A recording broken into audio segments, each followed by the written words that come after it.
So today we're going to be doing a lesson in GoMath that's about graphing data.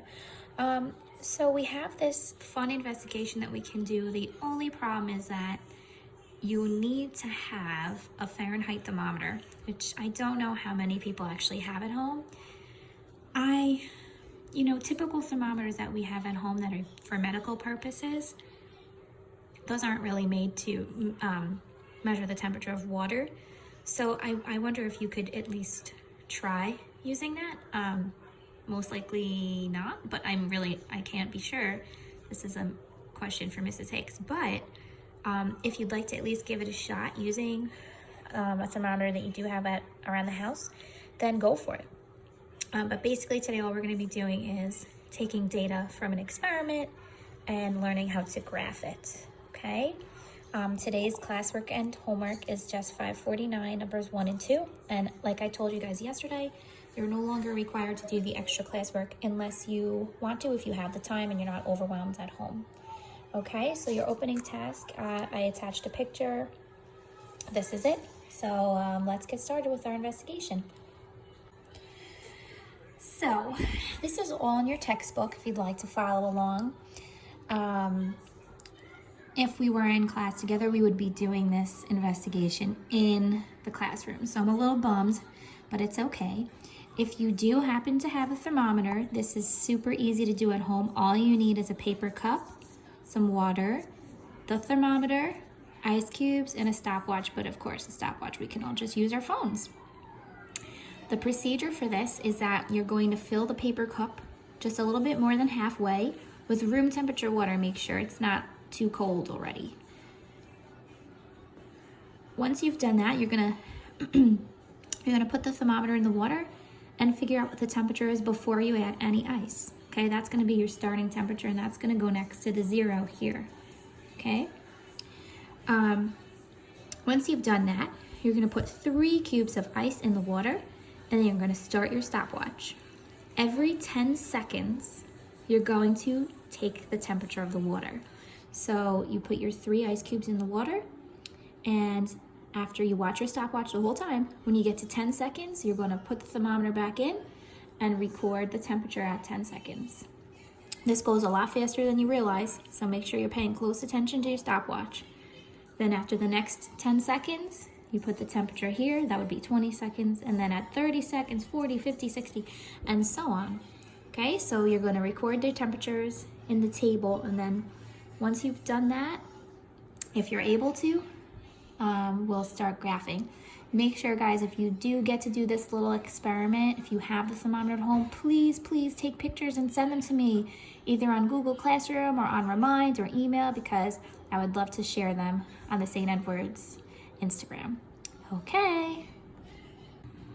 Okay, guys, so sadly I don't have a thermometer that I can use at home. I was hoping I'd be able to demonstrate this for you, but sadly I do not. But so what I've done is I've kind of created my own temperatures, all right? Saying that, let's say my temperature started off at 68 degrees Fahrenheit, and after 10 seconds it measured 65, after 20 it was 55, after 30 it dropped to 40, then 30, 28, and 25, okay? This is probably slightly unrealistic, but we're gonna just work with this for now. So we're gonna move to the draw conclusion section. Explain why you'd record the beginning temperature at 0 seconds. So let's think about this.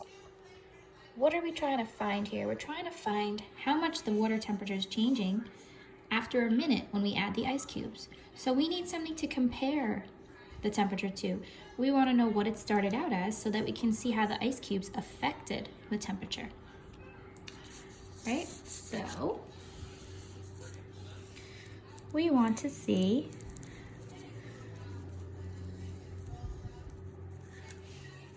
how the temperature changes. Describe what happens to the temperature of the water in 60 seconds during the experiment. So as we can see, and I'm hoping some of you will at least get to try this, but as you can see, the temperature decreases.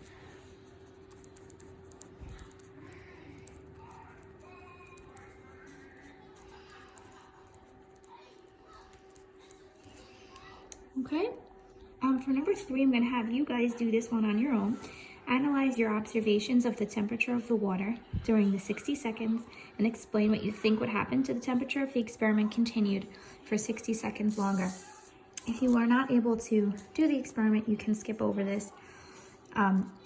Mine is really not accurate, but someone who actually is able to do this with a thermometer, you'll be able to answer this question, because what you'll notice is that the temperature does decrease, but at a certain point, it's going to stop around the same temperature. So we want to know at what point is that going to happen. Basically, once you look at your data, you'll be able to tell. Is there a spot where it seems like the temperature kind of plateaus, which means the temperature stops at the same number and it just stays around that number for a while? So that's kind of what we're looking for in this section here. Now, what we're going to do is we're going to be graphing our data. If I can move this paper, I'm going to try to keep them next to each other so that we can use the table. Now, if you guys are doing your own experiments, you're going to have different data than me.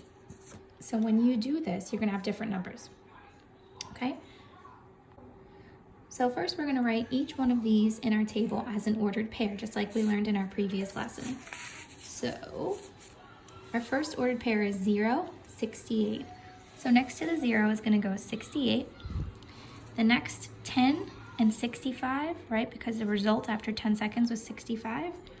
Then 20, 55, 30, 40, 40, 30, 50, 28, and 60, 25. So guys, this type of thing that you're learning right now is an excellent skill for you guys when you're doing science experiments.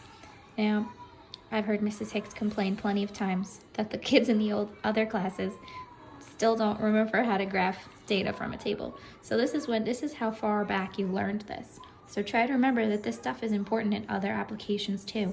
And something that I know you guys love, your STEM fair projects. This is an amazing way to display your data when you guys do experiments.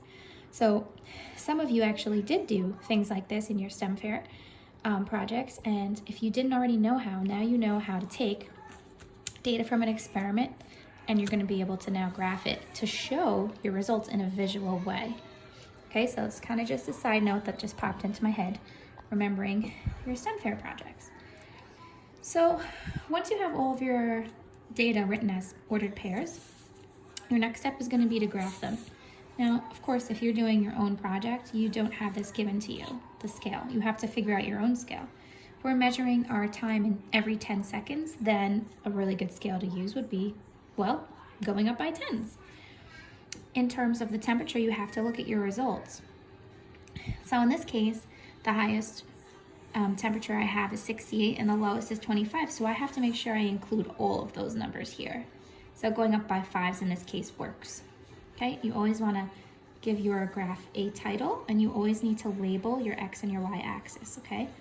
Time is always on your x-axis no matter what, because it is the independent variable. That means that it determines the other one, okay? The temperature is reliant. It depends on the time, so that goes on the y-axis. And you'll worry all about that in 6th grade.